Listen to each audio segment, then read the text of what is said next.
خلي. السلام عليكم. leo hutuba za barabarani. السلام عليكم. Alaikum salaam wa rahmatullah. Vipi hali? Alhamdulillah rabbil alamin. Vipi Ramadhani inaenda? Ramadhani alhamdulillah inaenda, sema ayaman maadudat, siku hazigandi hizi. Wallahi hilo ndio jambo la kuhuzunisha. Kwa hiyo natakiwa tufanye juhudi, tufanye bidii. Wacheza mpira wanafanya bidii dakika za mwisho, sio samu dakika za mwisho tunakuwa vipi? Sio inakuwaje? Bana, leo mzee wangu kaongea kitu ambacho elimu. Wacheza mpira dakika za mwisho wanajituma, Waislamu dakika za mwisho tunakimbia msikitini. Sasa mzee wangu, kwanza unaitwa nani? Saleh Hazam Muhammad. Sheikh Saleh. Leo nimetembea na shekhe. Kwanza kabla sijaanza, mimi naitwa Ismail Muhammad. Shekhe unamfahamu? Namfahamu sana vizuri. Taje majina mawili. Jina lake anaitwa Muhammad Bahero kutoka Mombasa. Kweli wewe shekhe ni kipenzi chako. Naam. Sasa leo shekhe ameamua tuingie mtaani, dawa na durusa zilete mtaani. Unasemaje?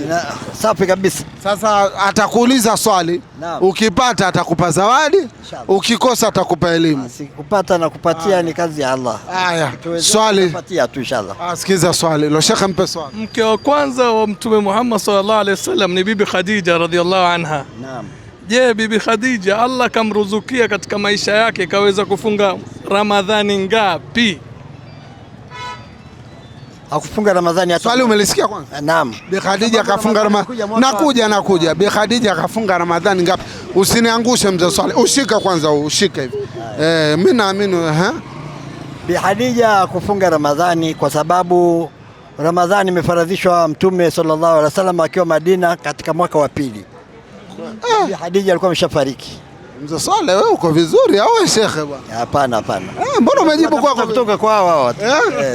Bana, takbir. Allahu akbar. Bana, umepata. Inshallah, alhamdulillah. Sasa Ndio wa kwanza kupata kutoka kipindi kianze. Wewe ndio mtu wa kwanza. Mashaallah. Alhamdulillah, khairi kubwa. Uko vizuri. Chungulia basi kwenye mfuko kuna nini?